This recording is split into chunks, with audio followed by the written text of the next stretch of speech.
Welcome, everyone, to another edition of Collision Repair in Focus. I'm your host, Greg Horn. And once again, I am honored and humbled that you have chosen to spend a part of your day with us. I'm very excited. I have a special guest, Paul Williams from HONK Technologies. Paul, I'm very familiar with HONK, but why don't you tell the audience more about HONK Technologies? Yeah, thanks, Greg, and thanks for having me. Really excited to be here with you all. So, Honk's platform powers towing, roadside assistance, accident scene management for some of the top insurance carriers, OEMs, and fleets in North America. So, we sit at the intersection of towing and claims, really, and provide the tools for carriers to control what happens next with where a vehicle goes and how fast it gets there. Excellent, excellent. Yeah, I think one of the buzzwords I'm hearing in the industry lately is improving accuracy. You know, we seem to go from theme to theme in the claims and repair world. So we're going to get into a little bit more detail on Honk. But first, I'm going to start with an auto industry news roundup. So let's dive in, and then we'll visit with Paul in just a little bit. So where we're at now is truly an update on tariffs. You know, a lot of us remember on February 20th that the Supreme Court came out and said that indeed the president had overstepped his bounds, that the tariffs that he had imposed under the International Emergency Economic Powers Act, or IEPA, which always sounded to me like something you would say before taking a shot of ouzo, but it is actually an Economics Powers Act. They ruled that the president had indeed overstepped his bounds, and that only Congress has the right to tax. So in a pivot after that announcement came out, the president had decided that he was going to issue a 10% global tariff using Section 122 of the Trade Act of 1974.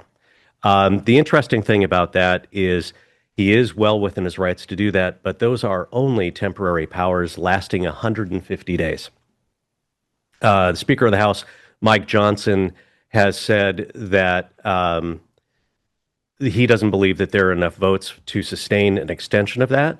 So in this morning's news, if you watch your headlines, the president is looking at starting investigations for potential of leveraging tariffs against countries that are in violation of child labor laws. So we'll see where that one goes. But the important thing to remember with all of the changes to the tariffs that we're now experiencing is that these tariffs do not really apply to our industry. The auto imports, the imported parts, the steel and aluminum tariffs are not impacted by the Supreme Court's decision because these were introduced under Section 232 of the 1962 Trade Act and are perfectly valid and legal and will stay in effect until the administration decides that they are not effective. One of the things we have seen, because one of the biggest tariffs that we were concerned with is tariffs on Japanese autos as well as auto parts and the large number of parts produced in Taiwan. The trade negotiations have reached conclusion, and we are under a 15% tariff for both Japan and Taiwan. Historically, it's interesting. We've had tariffs on Japanese autos imported to the U.S. back in the days of Datsuns and Toyotas first coming to the U.S., and those have always been subject to a 25% tariff. So we're going to see if this 15% tariff applies across to those as well. So we're seeing a lot of fallout and some unintended consequences to these tariffs. And one of them is the impact on the dollar exchange rate. And the reason that this impacts our industry is that, you know, with these key foreign currencies, there are a lot of foreign buyers of U.S. salvage. And what we see is when there is a weaker dollar, those foreign buyers have more buying power and can potentially bid more and take cars that were initially going to be used in harvesting and take them to rebuild them overseas. What that means is that the cars that do stay in the U.S. Will be higher priced, and therefore that will filter down to the cost of recycled assemblies and parts. And we're starting to see some of that inflationary effect in our parts market basket that measures parts inflation. We're going to visit that at the end of the broadcast. Another thing we have seen is the great trucking recession. It was called by the online magazine Freight Waves. We have seen over 70. Yesterday, another over-the-road trucking company declared Chapter 11. So we're seeing a total of 70 companies since April of 2025 go out of business entirely or file for reorganization under Chapter 11. These companies are saying two things. We've seen now a recent spike in diesel prices, but also the lower demand for trucks leaving the U.S. going to Mexico and Canada carrying freight or picking up freight from the various ports around the U.S. So as we look at that impact, we have seen yet another thing, which was really interesting, is that the United States is no longer the largest supplier of automobiles to Canada. Interesting enough, in June 2025, so a few months after the tariffs were imposed, Mexico became the largest supplier of passenger vehicles and trucks to Canada. They are just bypassing the U.S. exports, and now they are the largest supplier to Canada, and it doesn't look like those will change anytime soon. Another thing that we're also looking at is Stellantis Corporation. They're now paying for the sins of their past CEO. They have seen a collapse in their stock price of over 70% of shareholder value in the last 2 years. It's really an amazing fall from grace. They had bet big on electronification, as a lot of car makers did, Volkswagen, General Motors, and they are all seeing that bet not pay off. So as of today, there are 330,000 unsold Stellantis vehicles in current inventory in the U.S. That's an amazing number. It has gotten so bad that Stellantis is saying shareholders are looking at a class action suit saying that Stellantis leadership purposely ignored or hid the fact that they were going to put a $26 billion write-off because of their failed bet on electronification. And I look at it and say, one of their first EVs that they looked at was the Dodge Charger. And you would say, well, people that buy Chargers and Challengers want V8s, big car, go fast, straight line, not an electric vehicle. So we're going to see if Stellantis can pull out of this issue. But as we look, we're seeing some of the vehicles offered historically by Stellantis. We've got a bunch of really pivotal, historic, well-known Stellantis vehicles out there, and a lot of buyers are looking for those on lots, and they're not seeing that those are available. There are some what we call lot rot vehicles. I'm going to do a summary of that in just a minute. But one of the big pieces of news was that the Dodge Hornet, they announced that the Dodge Hornet is going to be discontinued. This is an amazing car, and if you have seen me talk in the past, I have always looked at the Dodge Hornet a bit askew because I'm like, oh, this is a Stellantis engineered product that it's assembled in Italy. What could go wrong? But this was not a sales leader. Someone from Stellantis was quite upset that I had characterized the Hornet that way and said, you really do need to drive one. And, she was right. It was a very responsive vehicle. It is based on the Alfa Romeo Tonale. But the biggest problem is it is assembled in Italy and subject to a 25% tariff.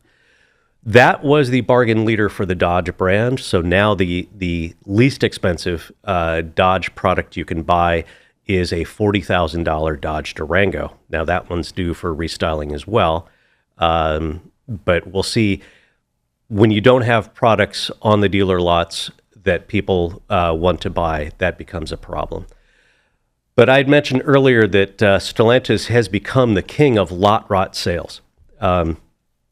Looking at 2025 sales, starting off with the Chrysler 300, Chrysler sold 574 Chrysler 300s. That vehicle was discontinued in 2023. The scary thing is they sold 6 Dodge Darts. Now, Dodge Dart was last produced in 2016. And the really interesting thing about that is most tire manufacturers recommend you do not keep a tire on the road, irrespective of mileage, for that length of time. So you're selling a brand new vehicle that potentially already needs its tires replaced. Again, pointing to the fact that people look to Dodge brand as a performance leader. They sold 1,800 Dodge Challengers because that's where truly the customer demand was, and apparently the new product was not. One of the sentimental favorites here on the list is Dodge Journey. I owned a Dodge Journey. It wasn't a bad car. Wasn't a good car either, but it was still something that we used to haul around the family, and it did an admirable job of that. People, again, they accuse me of picking on Stellantis, and I do. But there are other vehicles out there that are also in some serious trouble. And Volkswagen Group, if you look here, of the slowest selling cars of 2025, and what we do is we look at market days to sell, and at the current sales pace, you take that and divide that by the current inventory, and you come up with what would it take to sell all of these in current inventory. If you look at the interesting thing of the 5 slowest vehicles, only 2 of them are EVs, the Volkswagen ID.4 and the Audi e-tron, both at 297 and 271 respectively. But the interesting thing to me is that the Audi A6 and S6 have over 1 year of unsold inventory. So if you're looking for a great deal on an Audi, and Paul, I'm sure there's one that will fit you well. I'm sure there is, yeah. And then lastly, the Jaguar F-Pace, or as some people call them, the F-Pace. That also has over 239 days of inventory, and it doesn't look like Jaguar as a brand it really has a bright future. But as we focus more on Volkswagen Group, VW is surprisingly open about their issues. They realize they need to do a reset. The issue is that there is cratering demand for the VW Atlas, which again, I've owned one of those too, and that was a very good vehicle. But their entry level, one of their top selling cars for the last 30 years is the VW Jetta. That is for the US market, manufactured in Puebla, Mexico, and subject to the tariff. And that has really blunted one of the key selling features of the Jetta, which was a low price. So VW is at a point where they are pivoting. Their initial vehicle was when they announced that they were going to resurrect the Scout name and do a retro-styled SUV, which is a very attractive vehicle. They were going to launch that with the same platform as the ID Buzz, a full electric vehicle.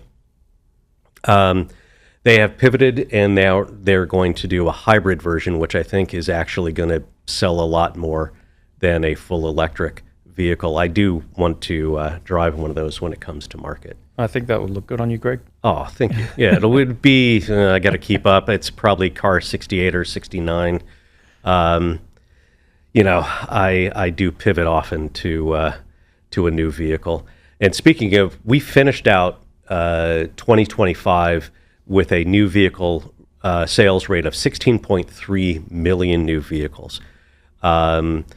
That is surprising. It was a very strong finish. The first 2 months of sales in 2026 looks like there's some softening demand.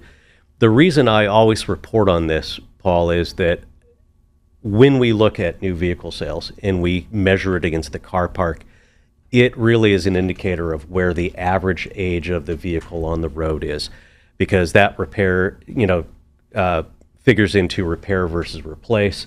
It figures into how many people have roadside coverage, the frequency of breakdown for older vehicles. So it is a big indicator of where we're going. And the second thing we do, if you recall from one of our previous broadcasts, working with Insurance Institute for Highway Safety and the Highway Loss Data Institute, looking at new vehicles with either standard or optional autonomous emergency braking.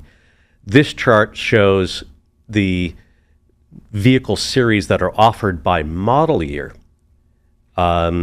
with those equipment. And you can see it's well north of 70, 80% when you factor in optional and standard equipment.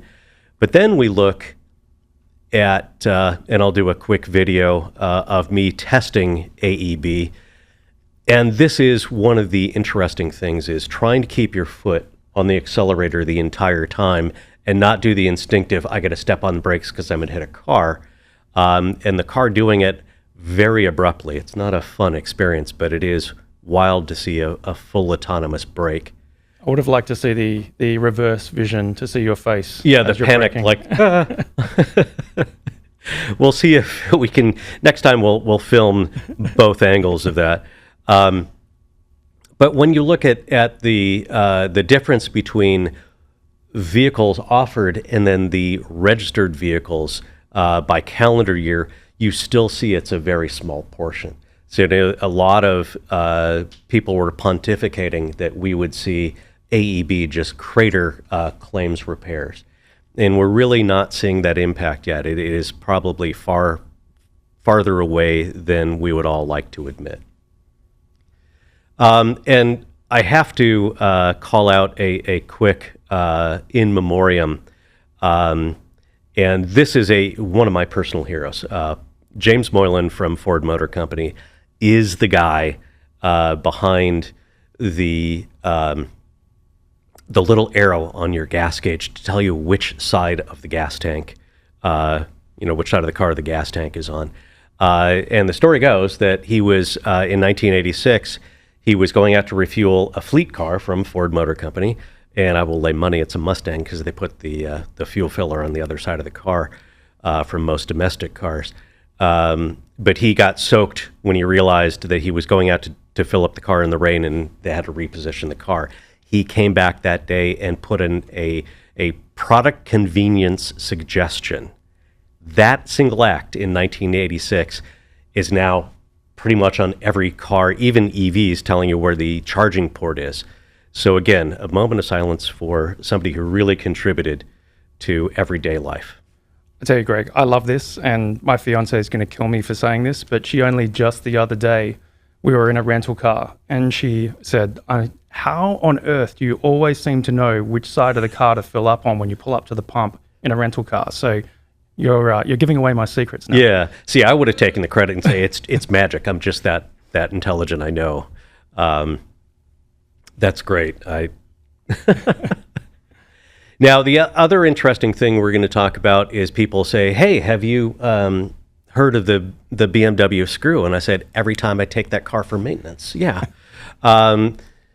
But it is the patented screw. So BMW has actually filed patents for proprietary logo shaped based on the BMW roundel.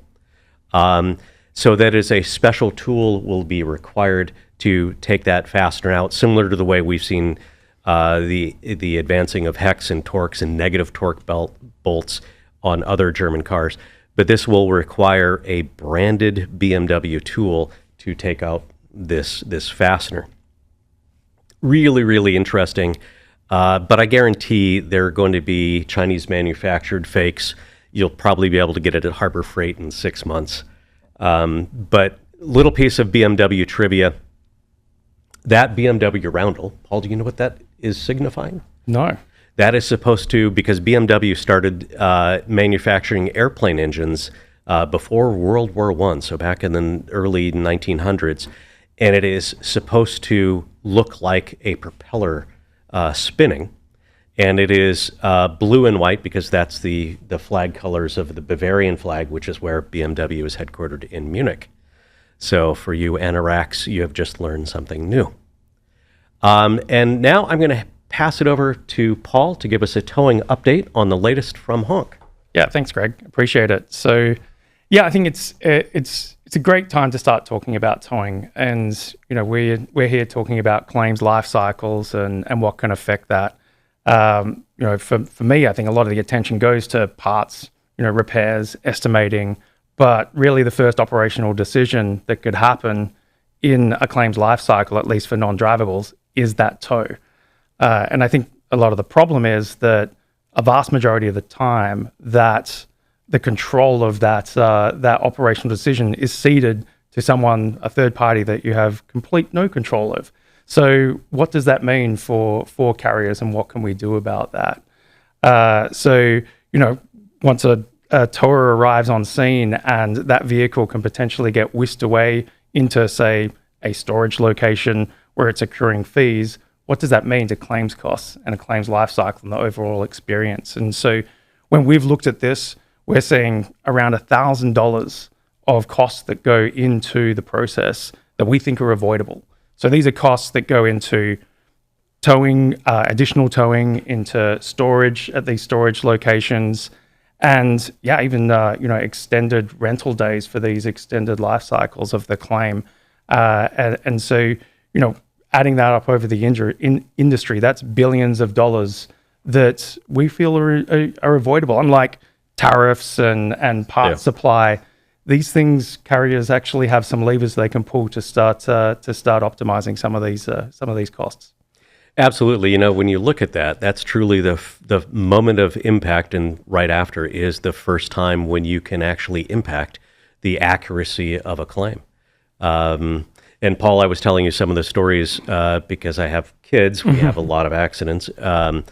And it is that vulnerable moment when you just want the car out of the middle of the intersection, and the first towing service that shows up on site may be one of those predatory towing companies.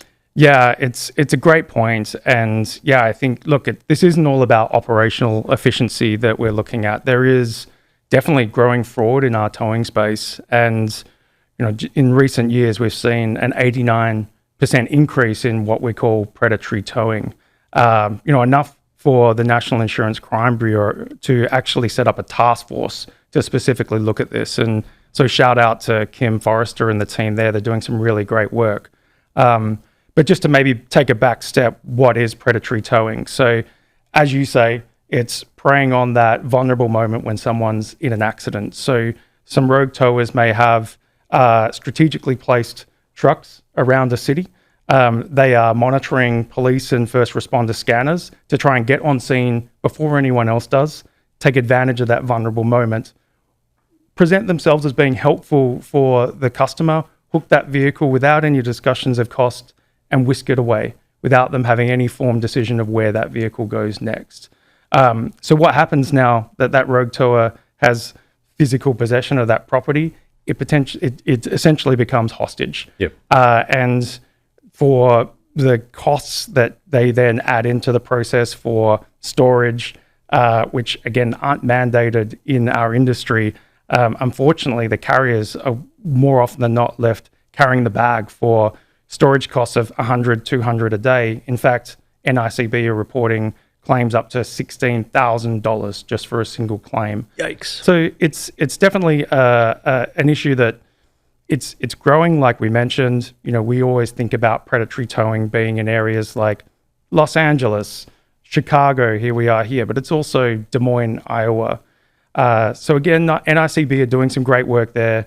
They're pushing for lawmakers in cities and in states to mandate pricing transparency and ban these unsolicited towing from accident scene, which I think will definitely get us part of the way there. But obviously, it's a growing problem, and I think we're all needing to focus on what we can do next to help alleviate that. So maybe moving on a bit to what can carriers do today, and not only just to minimize some of the predatory towing or the ability for these towers to arrive on scene first, but also for all claims, right? How can we make sure that we're getting this to the right place first time? And I always think about this as the first point. So about 15 to 20% of motorists, when they're in an accident, will self-report this from the scene to an insurance carrier. That is a great opportunity to capture control of that claim. So I think there's two things here. One is, what do we do next to capture that 15 to 20% and make sure that we, the carrier, and can take control over that claims process to control costs? And two, how can we increase that 15 and 20%? So coming to the first point, I think making sure as a carrier that you do have a solution to be able to hand that over to a platform that is able to help you digitally dispatch a tower that can get there first on scene before a predatory tower, being able to then inform not just their customer, but the tower of what happens next once you arrive on scene. So for instance, making sure you're communicating with that customer who's in that headspace of just being, stepping outside of an accident to say, look, we've got someone on the way, they're there to help. If anyone comes up and looks to solicit a tow from you that's not our friendly tower, please don't engage with them. And that's going to help as well. Yeah, that is amazing. I had a similar situation as we had talked about, my EV being rear-ended and needing to get it to the proper repair facility. I was engaging with, had another car that had some collision repair, loved the service from this body shop, figured they could obviously do the EV as well, only to have it drop there. And they said, sorry, we do not repair EVs. You'll have to take it somewhere else. And the amount of uncertainty, because then I called my insurance carrier and said, hey, where do you want me to take this? And they said, I don't know, call the dealer. So called the dealer, and they said, yeah, we've got one like 40 miles away that's our preferred repairer. And I'm like, isn't there something more convenient than 40 miles away? Ended up calling literally half a dozen body shops, and the best response I got was, we'll give it a shot. Inspires a lot of confidence. Exactly. And I think there's a couple of things there.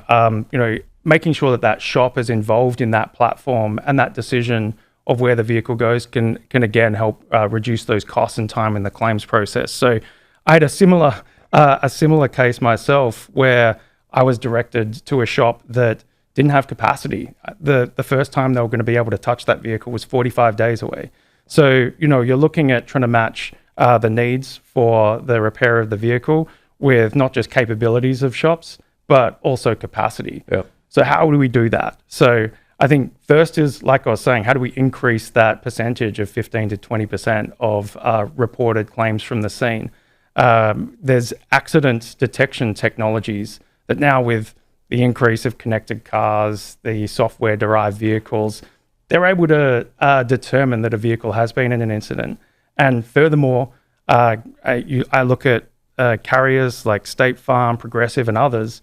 I mean, Progressive alone have 1.5 million apps in the hands of their policyholders that have accident detection technology in them. So it'll essentially inform the carrier, but also then able to communicate with the customer to say, looks like you've been in an accident. Can we help you with what happens next? Great. Can we get you an emergency service? Obviously helps save lives as well, but it can then inform, hey, we can get a tower that's within our network out there to control that decision. Excellent. Now, coming back to what we were talking about in terms of we're there, great, what happens next? We can then use the network that has arrived to be able to start capturing data that will help us inform those decisions. So if you think about it, towing is at the point in the claim where we have the least amount of information to make smart decisions. Thanks. So we want to use the towers who arrive on scene to start filling in the intelligence gaps. We can do that with images today transmitted in real time, so you can assess the damage on that vehicle using computer vision and AI to get preliminary total loss and repairable decisions. Wow. So coming back to your point, hey, wouldn't it be great if we could have that data point, know that it's repairable, or even better, total loss. Let's not even take it to a repairer. They don't want it arriving on their lot. It's just going to sit there waiting an assessment, and it's obvious total loss. It's going to be whisked away several days later to a salvage vendor. But now you know it's going to be repaired. We want to know, is there capacity? Is there capability? It's not just the closest shop that's the best shop. It's the right shop that can do the service from there. That's the amazing thing. As I look at it and I say, a lot of the buzzwords, again, in the claims industry has always been around, let's triage the vehicle to save, customer time, make the right decision, ultimately be more accurate in the repair versus replace decision.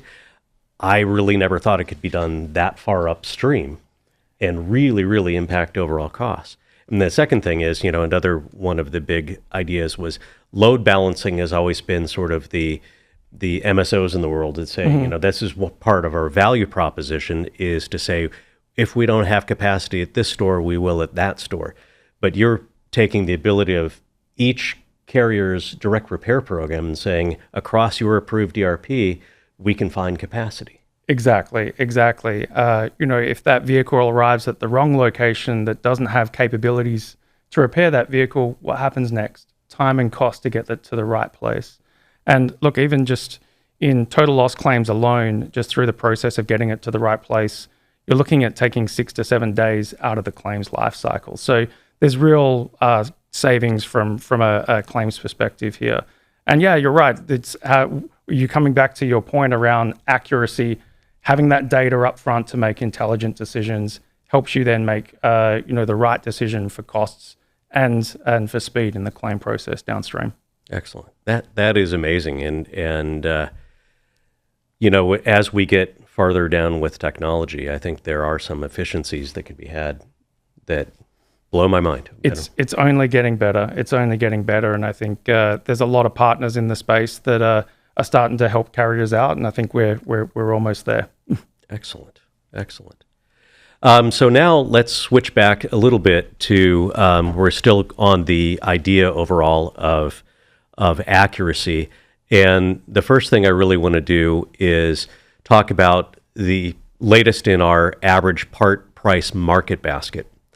And again, for those uninitiated, what we did here is a little bit different than what some of the information providers do, which is just look at the average part price. We look similar to the Consumer Price Index. We have assembled a market basket of parts.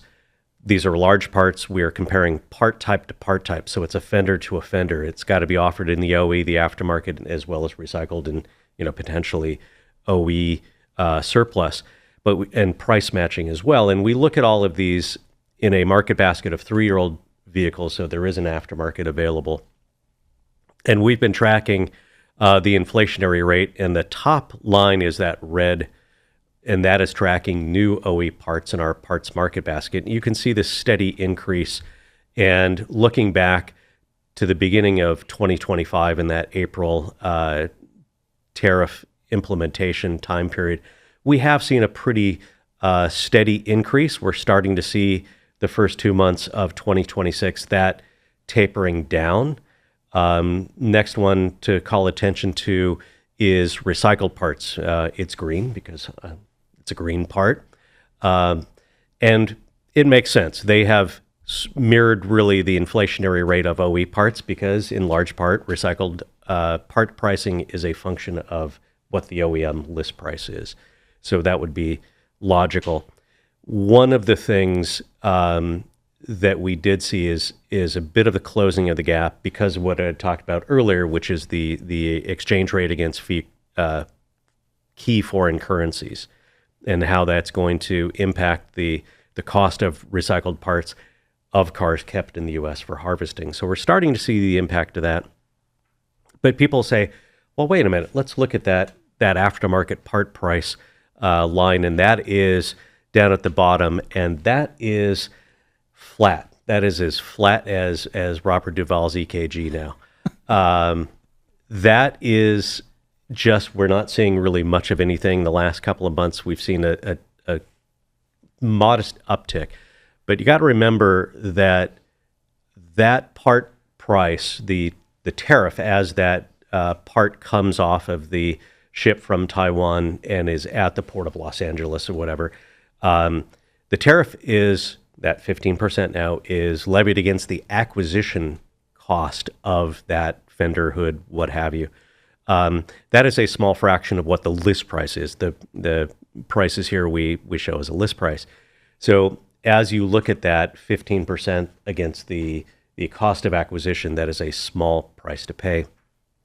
And one of the things we do with PartsTrader is we have what's called competitive tension. So we have, on average, 7.5 quotes per part of all types. It could be, 3 OE bids, 4 aftermarket from various suppliers, some salvage, some OE overstock. But there is that idea that the aftermarket is keeping those prices in check, because if they raise their price, their competitor on the aftermarket side may not, and all of a sudden their ability to sell parts goes down, or their winning of the bid goes down. So that is one of the factors. That competitive tension is keeping the aftermarket part spend very, very flat. And again, looking at accuracy, we look at the median delivery days. And for those of you who have not been on one of my talks, people say, well, just look at the average. And so what I've done is put together a simple example of why we look at median versus just a simple average.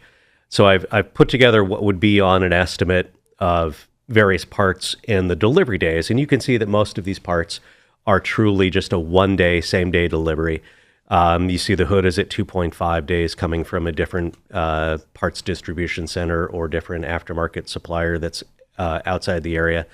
The headlight's a day and a half. Perhaps that's being shipped UPS or FedEx. But the outlier here is the hood hinge, and that is an 11-day delivery time. And the reason I chose that is because you can't deliver a vehicle back to the customer with a missing hood hinge. I would not recommend that. But if we had just done the simple average, we would see 2.3 days. And you're like, well, that's not really an issue. But when you measure it looking at the median plus 2 standard deviations, and you can see that big, beautiful formula. I geek out on that formula. But you look at it and you say, well, then the median plus 2 standard deviations is 6.6 days. We do have an issue. We do have a potential where that repair will be delayed because of the outlier of this hood hinge. So we report across the board. So first, we're going to look at all part types, and we're going to see a couple of things. We see that in March of last year, we were much higher in the median plus 2 standard deviations than we are now, and we're starting to see this 7.4 in January to 7.1. We look at it also, the block in the upper right is by manufacturer, and we can see that some Stellantis vehicles are outliers. Audi is an outlier, and Buick also has a much longer median delivery times. Now, when you look at it, 3 of 4 Buick models are built either in South Korea or in mainland China, so that could be one of the reasons behind the OE delay. But really, when we just go and at OE parts, because again, they are on the majority of number of parts on the estimate, the OE parts delivery, the medians, really driving the overall number. But you can see here the same kind of outliers with a little bit of a pale orange for Chevrolet, so they're a little bit higher than other manufacturers. Then we look at recycled, and again, you would say, well, recycled parts should be, we're ordering from the same area. We also include a heat map of the entire United States to figure out where the longer delivery days are, and you can see it's really the prairie states, upper states closer to the border. But we do see some of these spiking up to 3.9 days. Again, the whole idea of calling these out is to have folks in the repair shops as well as the provers and managers of the direct repair network look at some of the part choices that these repairers are making.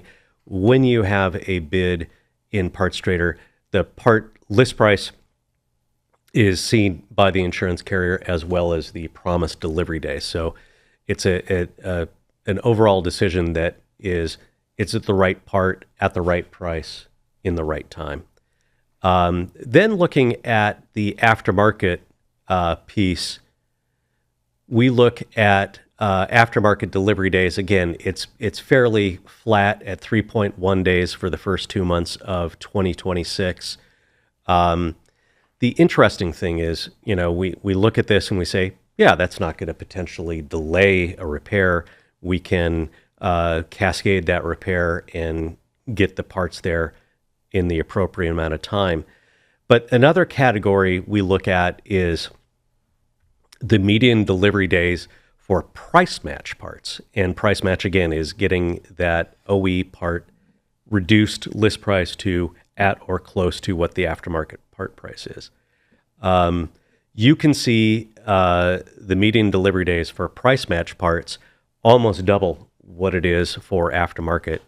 So the question is here, you do get that OE part price, but it's going to take, or you're going to get that OE part at the aftermarket part price, but it potentially will take longer to get that. So are you sacrificing when you get that OE part price? The repair is probably going to have a thinner margin on it, but still has opted for that OE part.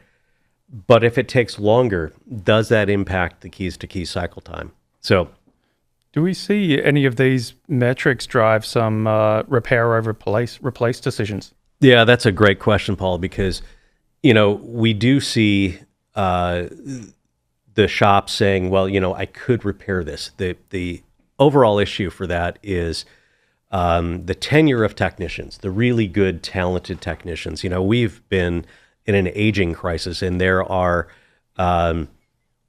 foundations, NABC, CREF, all of the educational, and I served on the ICAR Education Foundation board for a number of years to help attract new talent so that they can become those A technicians that can actually just properly repair to industry standards what that panel would be. So yeah, to answer your question, that is influencing repair versus replace. We saw that happening during COVID when we were seeing spikes in delivery days.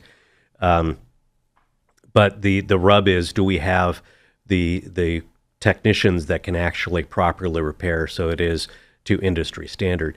So that's always the open question. It's a great point.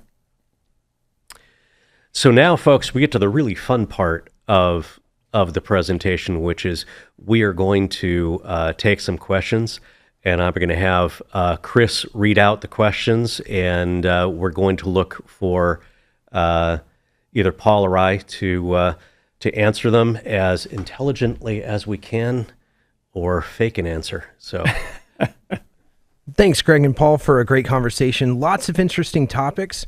We have about 15 minutes for questions, and make sure everyone, if you have questions, make sure you put them into the chat. I do have a question for Paul. What are the biggest misconceptions carriers have about the early stages of a claim?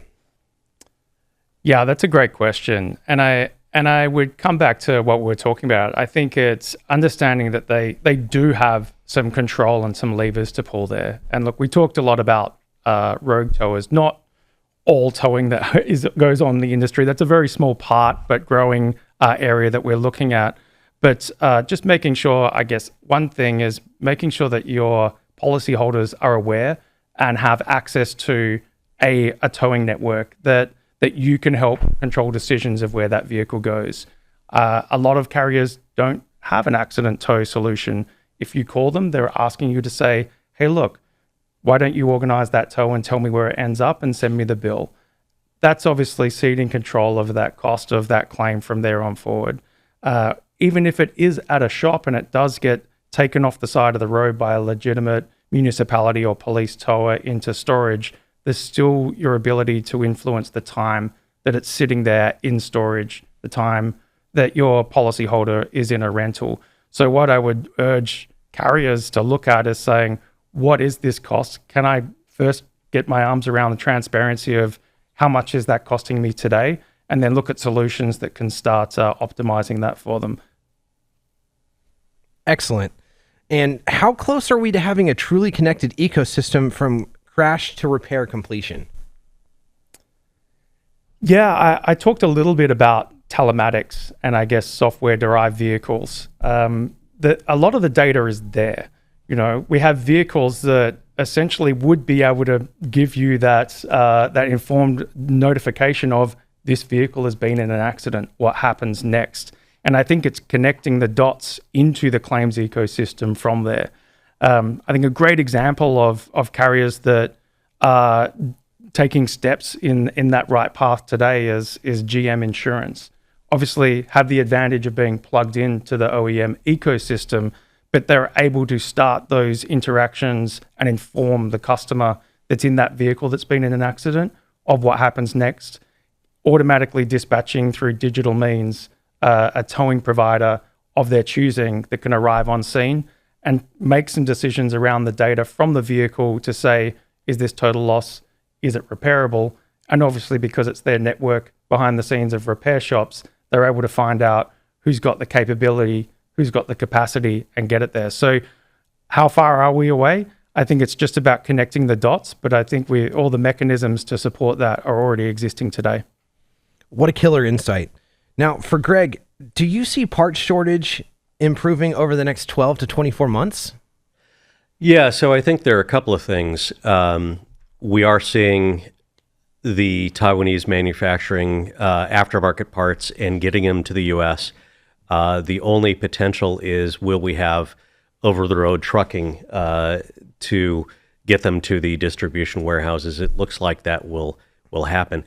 I had mentioned earlier that 2026 new vehicle sales are slowing, and with that slowdown potentially comes reduction in assembly forces, and output from various car manufacturers.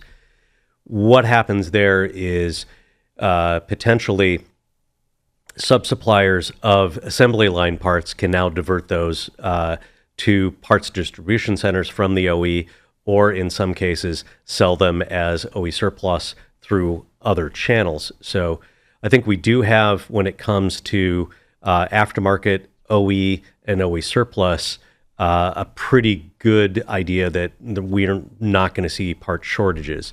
When it comes to recycled parts, I think we are going to continue to see the impact of a weakened dollar take more of those vehicles that should be available in the U.S. for harvesting and send those overseas. So we will see fewer cars harvested and a potential increase in pricing. Very cool. Now we got a question from Gary. From a leadership perspective, what should a recycling parts distributor focus on today to be most successful on the PartsTrader platform over the next few years? That's an excellent question. One of the things that we do is we have this unique, and one of the reasons I joined PartsTrader was they have this amazing amount of really actionable data. And as a supplier on our platform, you can actually drill down with our reporting and see what your most popular parts that you sell are.